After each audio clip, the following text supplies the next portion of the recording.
Olá, boa tarde a você que acompanha o Infomoney TV. Eu sou Marcos Mortari, está começando mais um Conexão Brasília. Aqui para ajudar nesse programa está o Paulo Gama, analista da XP Investimentos, que já é convidado da casa, né? E aqui Vitor Oliveira, que é diretor da consultoria Pulso Público. Obrigado por atender ao nosso convite aqui, os dois. Paulo, que já é praticamente de casa, o Vitor também. Obrigado. Já foi de casa aí. A casa a gente torna às vezes, Um bom né? filho torna. É isso aí. Pessoal, vamos começar tratando, acho que uma das questões mais importantes foi essa portaria do trabalho escravo que gerou um barulho enorme na imprensa, na sociedade, até no próprio governo, teve secretária Piovesan falando daquilo, quer dizer, gerou um incômodo um pouco grande. A medida é atribuída ao apoio da bancada ruralista, né, pelo menos o que se acredita, né, até pela reação da bancada ruralista também, né. Eu queria saber de vocês como que isso se insere em toda aquela questão de coalizão, de formação de governo, em troca de apoio, esse mecanismo todo, começar pelo Vitor, depois o Paulo explica um pouquinho também. Tá bom. Então, sendo bem didático, o que a gente pode falar é que quando você precisa gerenciar essa coalizão, né, qual que é o papel da presidência no Brasil? É mais ou menos tomar conta da coalizão, formar a coalizão e tomar conta da coalizão. Para você tomar conta da coalizão, você basicamente tem que dividir o governo, compartilhar o governo. Só que compartilhar o governo não significa só cargo, né? A gente fica só com a história do cargo na cabeça. Mas compartilhar o governo, além de tudo, também é compartilhar a formulação de política pública, né? E o que acontece? O legislativo, pelo menos uma parte do legislativo, tem uma preferência bastante conservadora a respeito de determinadas políticas públicas. E essa é uma parcela que já estava na coalizão de governo antes, lá no governo Dilma. Aliás, uma boa parte desse pessoal nunca saiu do governo. E estarão no próximo, né? Pois é, provavelmente estarão no próximo. PP, PSD, né? E esse pessoal não tinha as preferências deles por algumas políticas públicas refletidas nas iniciativas do governo anterior. Nesse governo isso está encontrando espaço. E é um jeito, como eu posso dizer assim, econômico, do ponto de vista realmente de recurso público, do governo gerir a coalizão. Você está se referindo àquela tradicional BBB, né? Bancada do boi, da bala, da Bíblia, exatamente, que compõe o eixo mais conservador do parlamento. E a gente tem visto realmente algumas políticas públicas em linha com a preferência desses caras. E o que faz muito sentido para um governo que tem um constrangimento do ponto de vista orçamentário muito grande, e um governo que é extremamente impopular, o que significa que ele não tem como também trazer um bônus eleitoral, né? Eu disse que tinha 3 coisas, é isso, né? Basicamente é cargo, né? Recurso financeiro e tal, política pública e eleição. São as 3 coisas que os partidos e políticos querem de modo geral. Essas 3 coisas se reforçam, né? Quando você tem cargo, fica mais fácil disputar a eleição. Quando você disputa a eleição, é o único jeito de chegar nos cargos, é o único jeito de implantar a política pública, quando você tem as chaves do poder.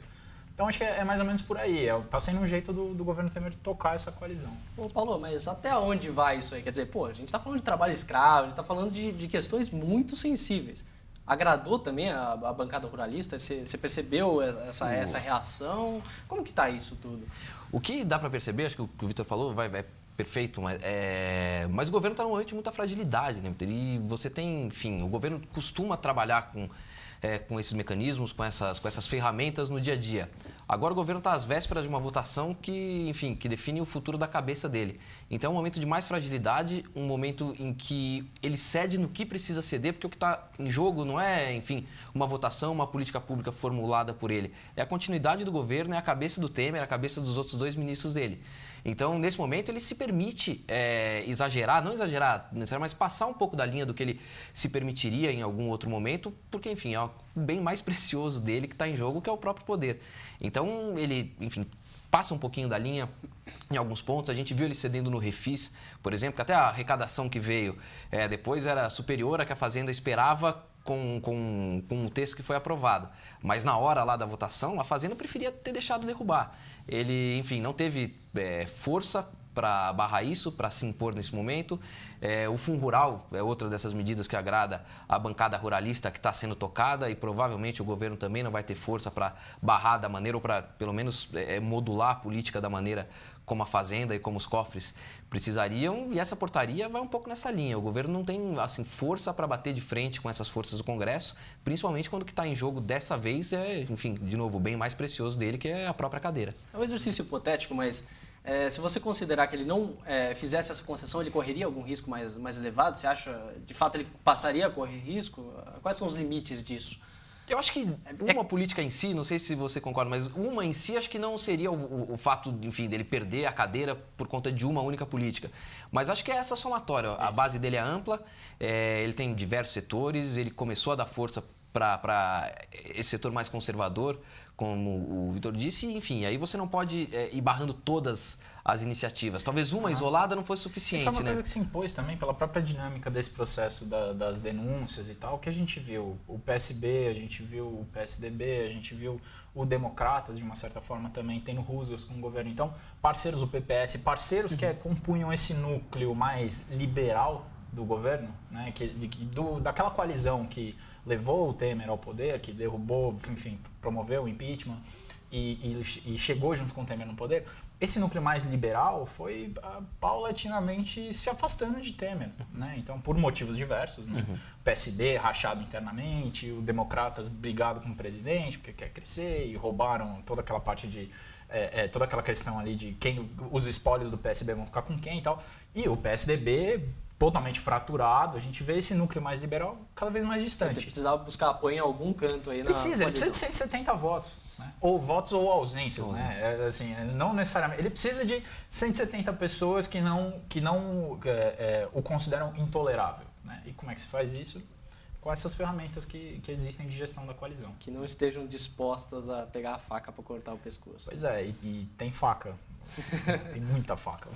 Antes tinha bambu, agora tem faca. O bambu parece que acabou rápido, mas ele vem ainda, as flechas que foram desferidas continuam aí, né? Então, mas eu acho curioso como esse processo mostrou, assim, primeiro, como é difícil derrubar presidente no Brasil, assim, né? E como existia um problema seríssimo, muito grave de coordenação política e de administração da coalizão.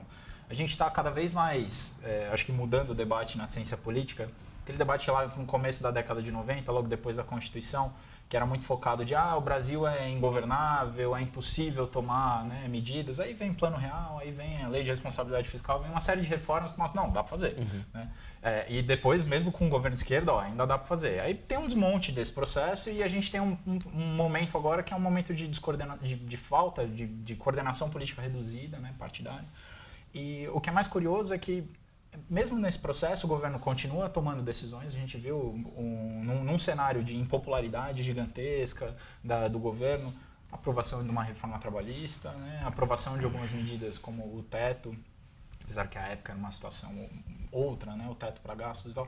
Mas eu acho curioso como isso mostra que a gente não tem um problema de governabilidade no sentido da capacidade que o sistema tem de tomar decisão, de produzir decisão, né? De mudar o status quo. O que a gente tem é um problema de governança, né? A gente tem um problema seríssimo de governança dessa coalizão. Mudando até um pouco, essa medida foi uma portaria há um mês, foi um mês mais ou menos, a gente teve aquela portaria da Renca que foi o governo... Outra polêmica. Deu um passo atrás aí e desistiu dessa... E essa nem a bancada agropecuária, nem a frente agropecuária defendeu. Comprou a briga, né? Essa nem essa comprou. Então, a discussão é, primeiro, a portaria tem tanta força para mudar uma decisão dessa? Quer dizer, a portaria que é uma decisão unilateral não precisaria passar pelo parlamento nessa questão e aproveitando também a questão das medidas provisórias. Você teve o Rodrigo Maia já reclamando de medidas provisórias do governo, quer dizer, um excesso de medidas provisórias. O governo Temer editou mais medidas provisórias que Lula, Dilma. Não sei se o FHC, eu não cheguei a fazer esse levantamento completo, mas... Se foi mais que o Lula, bastante, foi mais que o FHC. Isso, então, foi bastante medida provisória. O Eunício agora também começou a reclamar. Quer dizer, explica um pouquinho pra gente aí como que, primeiro, essa questão da portaria também, a medida provisória. Bom, vamos lá. A portaria, se a gente pensar assim, o esquema tradicional, primeiro a gente tem que entender que as leis têm uma certa hierarquia, né, dentro do sistema jurídico. O modelo mais básico é pensar numa pirâmide, no topo está a Constituição, depois tem a lei complementar, tem as leis ordinárias e lá embaixo tem os decretos, as portarias e tal. Esses decretos, as portarias, eles só podem regular coisas que estão acima. Então, todo mundo que está abaixo não pode desrespeitar quem está acima. Então, como a Constituição está lá em cima, Quem está para baixo da Constituição não pode desrespeitar a Constituição. Quem está para baixo da lei, que é o caso das portarias, dos decretos, não pode desrespeitar as leis em tese. Então você tem um conflito aí, obviamente, que tem muita gente dizendo, não, mas é uma portaria que flagrantemente não vai produzir efeitos, porque a lei que está acima dela diz que é crime, deixa bem claro, né? Então, mas o que isso, na verdade, acontece é que a portaria é uma sinalização e ela traz algumas coisas que são muito específicas para o trabalho do dia a dia da burocracia do Estado. Então, é por isso que a gente viu uma reação tão forte da própria burocracia especializada, ali, dos fiscais. Né? Pessoas falando, bom, eu não quem posso vai mais... se basear nessa portaria para ir fazer a fiscalização, para bater na porta dos negócios e fazer, enfim... Portarias, decretos não passam pelo legislativo. E tem uma fragilidade, né? Tanto que a questão da renca, o próprio decreto presidencial, ia ser sustado por um decreto legislativo. A ameaça era essa e o próprio presidente voltou atrás. Né? E nesse caso, o trabalho escravo foi uma portaria do Ministério, né? Não teve nem presidente envolvido diretamente. Mas não acontece sem, né? Claro, evidentemente. E acho que só para terminar aqui, amarrar o que o que a gente estava falando, a questão da medida provisória é assim, poder de decreto do chefe de governo, né, existe em basicamente qualquer democracia. Especialmente nos países parlamentaristas, que são aqueles que, em geral, a gente toma como referência para nós, só como as coisas funcionam bonitinho lá e aqui é tudo errado, né? E especialmente nos países... O decreto é um poder natural de um governo que chegou lá e tem o apoio da maioria para governar, né? O que acontece? No Brasil, o poder de decreto, ele por via medida provisória, ele não como eu posso dizer assim, autoritário, porque ele passa pelo legislativo. Se o legislativo dizer não... não vai.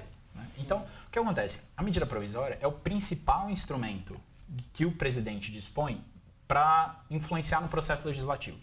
Porque ele muda o status quo do dia para a noite, ele mudou, baixou a medida provisória, mudou o status quo, e ele acelera o ritmo do processo legislativo, controla esse ritmo, né? Ele tranca a pauta do Congresso e tal. O que acontece?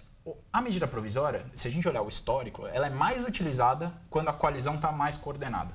Então, assim, não faz sentido o presidente da Câmara e o presidente do Senado reclamarem do uso de medidas provisórias, porque os presidentes usam mais as medidas provisórias quanto mais azeitada está essa coalizão. Acelerar os processos, aprovar... Porque você junta a iniciativa, né, o poder de mudar o status quo unilateral, com o controle do processo legislativo que está na mão da maioria. Quando o governo da coalizão está funcionando, a medida provisória vira um instrumento por excelência disso daí. Aproveita que você tem a maioria, impõe a sua agenda e isso é tratado com mais facilidade, né? Exato. Agora, Paulo, existe uma questão que o Vitor tocou, essa questão da agenda, né? O controle da agenda legislativa. Tradicionalmente, o executivo tem um controle maior até do que o próprio legislativo na questão da agenda de quais projetos de lei vão avançar ou não, por mais que seja uma tarefa do legislativo. O que está pegando agora? Quer dizer, por que existe todo esse incômodo? O que você tem percebido? Me parece, enfim, conversando por lá, andando por lá, a sensação é que é menos uma questão das medidas provisórias em si. Como o Vitor disse, é um instrumento natural que todos os governos usam, alguns com mais intensidade, outros com menos, mas todos os governos usam. E mais um pouco uma briga por espaço e por protagonismo do Rodrigo com o Temer. São vários pontos aí que a gente pode ver. Acho que ninguém acredita que o Rodrigo esteja conspirando ou trabalhando para derrubar o governo. Não é muito essa questão. A questão é ele usar essa pauta legislativa para buscar um pouco de espaço e um pouco de protagonismo. Ele tem uma questão, enfim, o Rodrigo, entre as possibilidades que estão na mesa dele, uma delas é de se recandidatar a deputado e à presidência da Câmara. É uma posição que o PMDB, pouco a pouco, já vem deixando claro que é uma posição que ele quer em 2019. Ele quer fazer as maiores bancadas no Senado e na Câmara para disputar a presidência em 2019 das duas casas. Enfim, isso é uma briga que, por mais que não esteja explícita agora, está um pouco no preço da discussão do Rodrigo com o governo. E não é uma discussão, enfim, eles usam da retórica, usa desse cabo de guerra, ameaça não votar mais nada, aí, enfim, depois muda, depois vai ao Planalto almoçar. É uma tensão que vai e volta, mas é em busca assim, de protagonismo e dessas coisas que estão para frente. Tem uma disputa por espaço político do DEM com o PMDB também. Os dois estão tentando correr numa faixa razoavelmente parecida. O PMDB nunca teve grandes bandeiras para defender para fora, sempre foi um partido para conferir governabilidade, pendendo hora para o lado, hora para o outro. Acho que por causa do posicionamento das ruas e por se ver tão desgastado assim, está tentando mudar isso, vai tirar o P do nome, mas isso é o de menos. Está tentando buscar uma agenda mais conservadora nos costumes, mais liberal na economia, tentar empunhar essa bandeira do Temer para frente, que é um pouco a faixa que o Rodrigo queria fazer o DEM correr também enfim, já que ele está na presidência da Câmara, quer inflar essa bancada e tentar fazer o DEM correr um pouco nessa faixa. Então, acho que são vários pontos de idas e vindas aí que tem entre os dois, e aí eles acabam usando o processo legislativo mais como um instrumento para essa briga que corre por baixo do que necessariamente a pauta ser o objeto da disputa. Então, enfim, existe aí para frente, o governo tem um calendário apertado passando a denúncia. Ainda se fala um pouco que o governo quer tentar dar um último suspiro para ver se consegue colocar a Previdência de volta como assunto. Muito difícil, é difícil você andar e conversar com os deputados e ouvir algum tipo de respiro, de que eles tenham essa vontade de colocar isso para andar. Mas existe uma pauta que foi anunciada pelo governo quando ele anunciou a revisão da meta, que precisa ser tocada até o fim do ano. Então, o risco é que, enfim, por conta dessas disputas por espaço, essa pauta econômica também acabe se transformando num objeto desse jogo. Quer dizer, Vitor, a Previdência é a cenourinha, o mercado, o cavalo que vai tentando seguir aí, vai tentando acreditar nessa história. Dá para acreditar ou não dá nesse momento? Né? O governo, acho que ludibriou o mercado com a aprovação do teto. Né?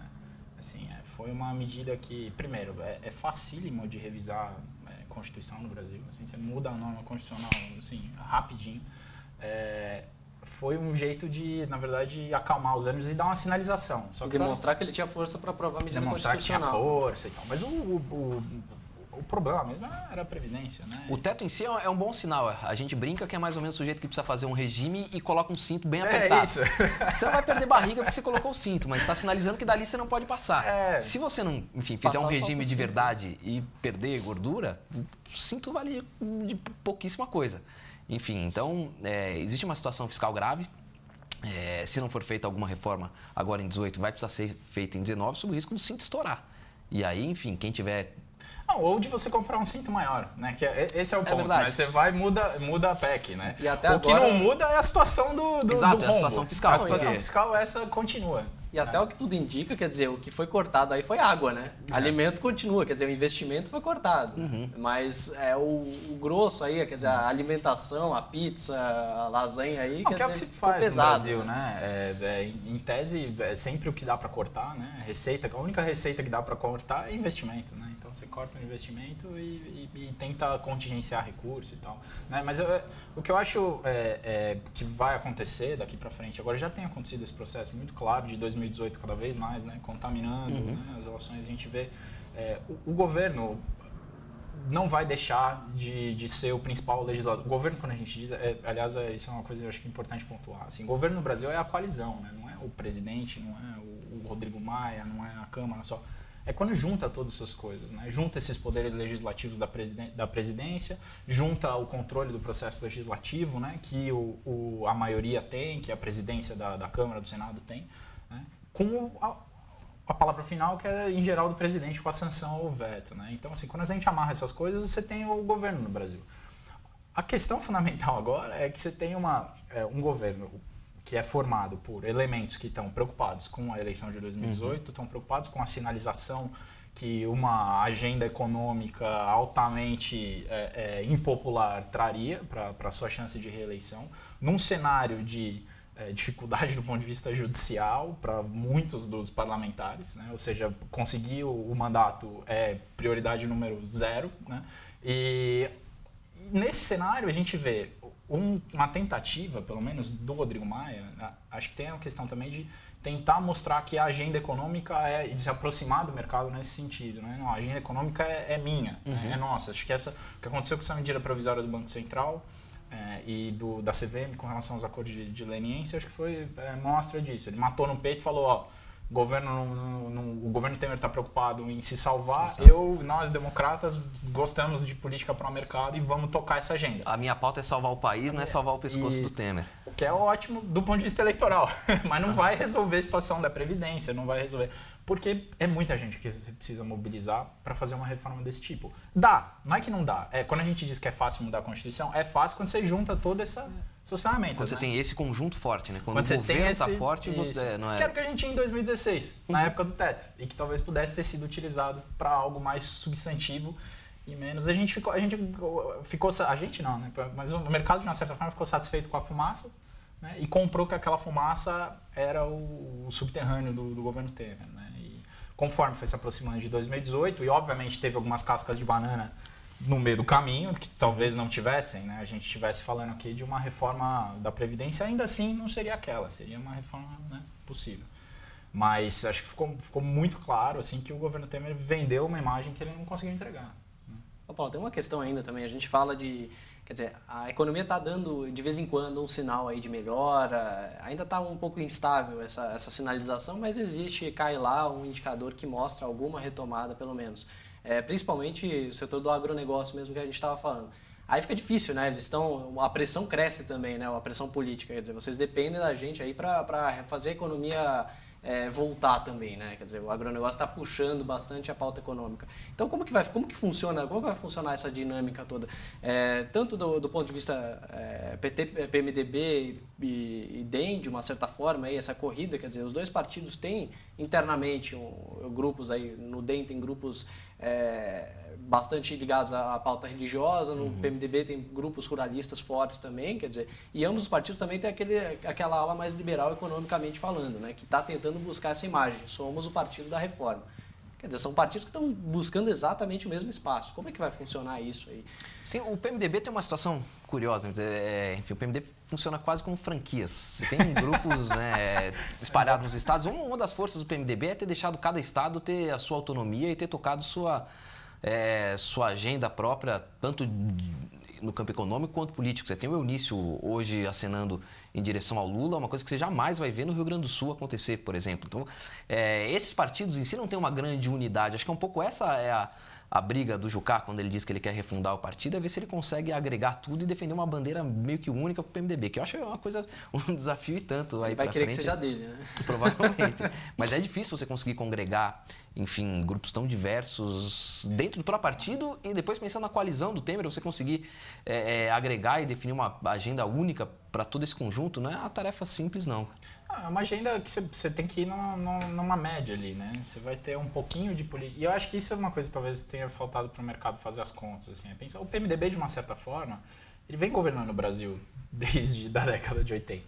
Né? Pelo menos ele vem sempre junto com... E o que o PMDB sempre fez? Moderou a política pública. Né? Você vê, a partir do momento que o PMDB entra na coalizão do governo Lula, por exemplo, lá depois de... O governo Lula chega, monta uma coalizão em 2003 super de esquerda, né? Assim, focada, minoritária, inclusive, no plenário e tal. Não resolve, deu problema. Aí tem as saídas, aí, mensalão, enfim, para tentar conseguir apoio. Não deu, teve que chamar o PMDB. O PMDB decide entrar e salvar. E aí, quando o PMDB entra, você tem um reforço dessa moderação de política pública. Pelo menos assim, do ponto de vista social, não teve radicalização, né? Não teve... A força do PMDB no parlamento, fora ou dentro do governo, sempre foi essa de, ao não ir para um extremo, ser capaz de moderar, né, a política pública no Brasil. Então ela nunca vai ser super liberal enquanto o PMDB estiver lá, mas também nunca vai ser super heterodoxa. Né? Vai ser um pouquinho. A depender de quem no pêndulo do PMDB esteja com mais força no momento. Né? Acho que é isso, né? Porque a gente tem alguns grupos... O PMDB é muito diverso, como você falou, mas a força do PMDB é exatamente essa, né? Porque tirando a eleição para presidente, eleição para prefeito e vereador, todas as outras eleições do Brasil são estaduais, né? Então, assim, o Brasil na verdade, desse ponto de vista, embora não tenha esse negócio de bancada estadual, não funciona muito, o partido explica muito como é que funciona o Congresso, mas nas eleições a gente tem que olhar os estados, né? As eleições são estaduais e desse ponto de vista o PMDB é o partido assim, talhado para isso, porque todos os outros partidos acabam tendo problema do Diretório Central com alguns de seus núcleos. O PMDB não tem constrangimento nenhum em, se for o caso, não ceder o CNPJ dele numa eleição presidencial para deixar que cada estado... Aliás, é uma estratégia ótima quase, né? Para o PMDB, que é deixar seus estados livres para fazer alianças e ter um desempenho estadual o melhor possível. Porque é isso que garante as maiores bancadas no Senado e na Câmara e faz com que ele mantenha esse poder da agenda e com que qualquer presidente precise deles para governar. Acho que a gente brinca aqui, assim, pouco se sabe sobre o que vai ser de qualquer governo em 19. A gente sabe que o PMDB, enfim, vai ser essencial vai ser o fiel da balança, vai ser essencial para que esse presidente que vier em 19 tenha como governar. E nem precisa ter presidência da República, quer dizer, se tem controle das duas casas, você já tem o mecanismo aí, né? Por isso que a disputa aí com o Maia. Quer dizer, e ao mesmo tempo, então, o DEM nem sonha ter essa capilaridade, essa força que o PMDB tem, né? Está muito longe disso, não? Não sonha e talvez nem queira também, né? A gente tem quase uma especialização aí do trabalho no sistema partidário brasileiro. A gente tem alguns partidos que disputam a eleição nacional, alguns partidos que estão regionalmente alocados e outros partidos que basicamente pensam em eleição local, eleição municipal. Né? Acho que tem essa divisão do trabalho no Brasil, só que a questão para mim, só a única coisa que a gente tem que ficar esperto é que essa eleição vai ser uma eleição num contexto um pouco diferente. Né? Então, num contexto de menos coordenação partidária, a gente vai ver o PT e o PSDB com dificuldade para liderar os seus polos, então talvez novos entrantes aí, então, é um bicho diferente. E só sobre o DEM ainda, lembrar, o DEM lá atrás, o PFL era um partido gigantesco, ele sofreu muito nos anos Lula, né? Ele caiu aí para perto de 20 deputados, se for pegar perto do que ele tinha 80, 100 deputados lá atrás. É impressionante como o Democratas voltou, né? E enfim, agora o trabalho do Rodrigo, a ideia dele é ver se ele consegue sair desses 20 e crescer um pouco, mas acho que ainda é distante do potencial, enfim, pela divisão de trabalho, como você disse, distante do que um PMDB pode fazer. Mas tem um PMDB no meio do caminho, né? Só um último assunto aí para a gente abordar, que é muito importante, é a questão do Aécio Neves, né? Essa semana teve a decisão dos senadores, de fato, de restituir ele ao mandato, né? Conforme esperado, um placar apertado por conta de ausências também de outros parlamentares e tal. Teve muita chadeira aí na questão de que agora o desrespeito à Constituição, não sei o quê. Por outro lado, falava-se, a decisão cabe ao Senado mesmo, tal. Como que vocês viram essa decisão? Qual que é o futuro do Aécio Neves aí? Vai ter alguma força, não vai? Já é mais um zumbi aí no mundo da política? Como que vocês estão vendo isso, Vitor, e depois o Paulo? O problema dos zumbis na política brasileira é que eles realmente nem com tiro na cabeça eles morrem, né? Eles continuam ali e tal, alguns rondando. Já tem gente falando do Sarney de volta no Senado, né? Então, assim, obviamente a capacidade do Aécio Neves de ser candidato à presidência da República, pelo menos num futuro próximo, se foi, né? Acho que ninguém imagina ele como uma alternativa. Agora, isso não significa que ele deixa de ter importância, né? E a narrativa que ele está tentando construir, de uma certa forma, a demora para ele ser condenado, né, judicialmente, porque acho que essa é a grande questão, né? Não vou nem entrar no mérito, ou vou, né? Eu acho que a decisão tinha que ser do Senado, honestamente. Eu não gostei da decisão do Senado, mas eu acho que a decisão tinha que ser do Senado, porque é fundamental que a justiça tenha uma noção que ela não existem controles, existem limites, né? E que o mandato do senador, e não é uma questão do Aécio Neves, né? Podia ser qualquer outro, né? Qualquer outro mesmo, assim. Especialmente quando é uma medida cautelar, assim. A justiça brasileira nos últimos anos tem repetidamente utilizado medidas cautelares de uma forma, que eu vou dizer, vou tentar usar uma palavra menos ruim, mas enfim, complicada, tá? Porque assim, a gente tem abusado de medidas cautelares em vez de condenar as pessoas. As pessoas estão presas, e quando eu digo as pessoas mesmo, do cara mais pobre ao cara mais rico, agora o cara mais rico também, antes era só o mais pobre, mas que ficam eternamente presos sem julgamento, sem uma resolução, uma decisão por parte da justiça. E agora a gente vê uma medida cautelar com o Aécio Neves, não era prisão, mas e aí o Senado falou, não, opa, peraí, você quer condenar ele? Condena, tem o direito. Siga o processo legal. Siga o processo, mas... Quer dizer, gambiarra não, né? Gambiarra não. Porque, desculpa, só para... É uma forma que a justiça tem de atender e ficar... A justiça posa de benfeitora do Brasil e o legislativo fica numa situação muito ruim, quando na verdade a justiça é uma verdadeira caixa preta e o legislativo a gente está com as entranhas dele abertas. O legislativo tem essa vantagem, né? Um poder mais transparente, mais permeável. E aí a justiça usa dessas medidas em vez de fazer o que ela tem que fazer, que é efetivamente levar os processos até o final, julgar as pessoas. E aí, Paulo, vem a questão de Aécio Neves trocando WhatsApp com o Gilmar Mendes aí antes do processo, uma questão complicada ainda para continuar essa novela. E aí, cara? É complicado, é uma situação, enfim, que não se imagina que o julgado vá conversar com o julgador, ainda que não se saiba exatamente qual o teor da mensagem, enfim, é uma coisa que não se espera e que, enfim, mesmo a gravação com o Aécio Neves pedindo ao Gilmar para que intercedesse numa votação que ia acontecer no Senado, conversasse com o senador, enfim, é uma coisa que não se espera num funcionamento normal, enfim, mas não se sabe o que eles falaram, o benefício da dúvida, de alguma maneira, eles.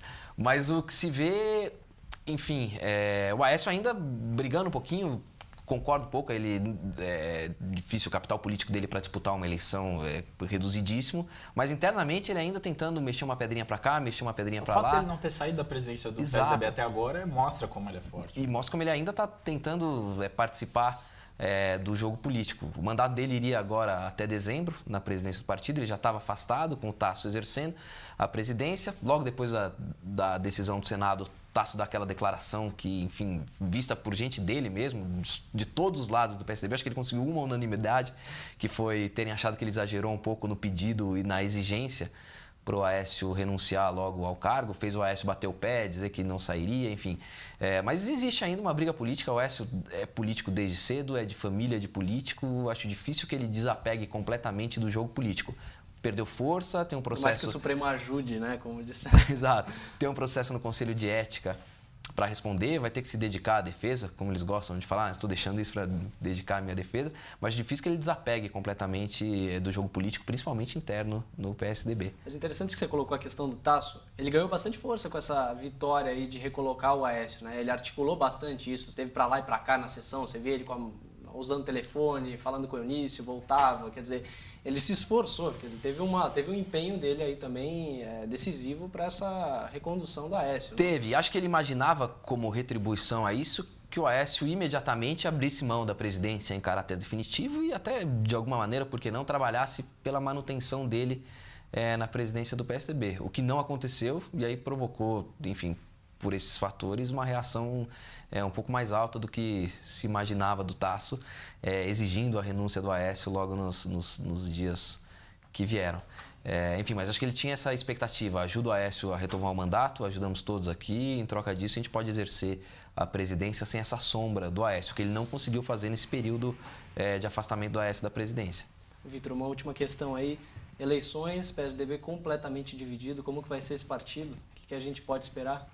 O PSDB costuma ter essa briga para a presidência, né? mas não desse jeito como a gente está vendo, por exemplo, na Câmara. Né? A gente vê o partido muito rachado.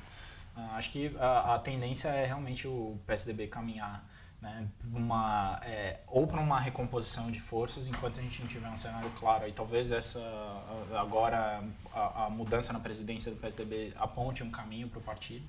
Né? Mas a gente está vendo como o impeachment fez mal para o PSDB. Fez muito mal para o PSDB. Né? Deixou o PSDB numa posição de carona na política econômica. O que deu certo, o PSDB não recolheu os louros. O que deu errado, o PSDB está associado. Né? E deu muita coisa errada com o PSDB também. E isso provocou uma cisão interna que a gente talvez veja o PSDB perdendo a capacidade dele de liderar esse polo liberal, né? Perdendo quadros importantes, é complicado. A vantagem do PT com relação ao PSDB desse ponto de vista é que a força do Lula é tão grande, né, que ele consegue unificar o partido, para bem e para mal. Né? Porque aí o partido vai junto com ele pro buraco se ele for pro buraco. Mas, desse ponto de vista, o PT consegue se coordenar internamente melhor que o PSDB. E só um último ponto. É impressionante a capacidade do PSDB de atrair para si as crises que assim, não necessariamente são deles. A gente viu quando, enfim, foi a escolha do Bonifácio para ser o relator da segunda denúncia. Por algum tempo ninguém falava da segunda denúncia, falava só da crise do PSDB, de tentar tirar o Bonifácio, de manter o Bonifácio. Agora a mesma coisa, você tem uma denúncia para votar em plenário na semana que vem e os jornais estão gastando mais tempo falando sobre a presidência do PSDB e do Aécio Neves do que sobre a cabeça do Temer. E, enfim, é nesse vácuo liberal aí, por todas as confusões e crises do PSDB que o DEM e o PMDB estão tentando surfar. O PMDB, de alguma maneira, implementou aí a agenda que era a agenda tucana, que o PSDB ficou envergonhado de defender, ficou envergonhado de colocar na mesa por muito tempo e está, enfim, colhendo os louros de uma agenda que não era dele, enquanto o PSDB está imerso aí nas próprias crises. Ô Paulo, o Vitor tocou num ponto interessante, que o impeachment fez mal para o PSDB, né? O impeachment fez mais mal para o PSDB do que até para o próprio PT, na tua avaliação? Acho que o PSDB, desde o início, né, ele vinha dividido. Alckmin, ora, dizia que precisava fazer o impeachment, mas não conseguia assumir esse protagonismo no processo. Depois disso, o Fernando Henrique dizia, pô, quero, mas não quero, e não é hora de tirar, mas é. E aí depois o Temer assumiu a presidência, o Fernando Henrique deu aquela declaração sobre a pinguela e sugeriu a renúncia do Temer para frente. Enfim, acho que o PSDB, nessa posição de apoio, que não era a posição que eles estavam acostumados, que eles acho que se imaginavam, não soube lidar muito bem. O PT, por outro lado, está fazendo bem o dever da comunicação, conseguiu colar nas costas do Temer a culpa pelo desemprego e por uma melhora que ainda não chegou nas pontas e está talvez sabendo se aproveitar desse momento melhor do que o PSDB. Gente, obrigado pela participação de vocês, pela aula aí de política. Você que nos acompanhou, muito obrigado. O Infomani entrevistou aqui Vitor Oliveira, que é da Pulso Público, e Paulo Gama, que é da XP Investimentos. Agradecemos sua audiência. Se você gostou, pedimos que compartilhe o vídeo e esperamos contar com a sua audiência na próxima aí, às sextas-feiras, a partir das 12h45. Até lá.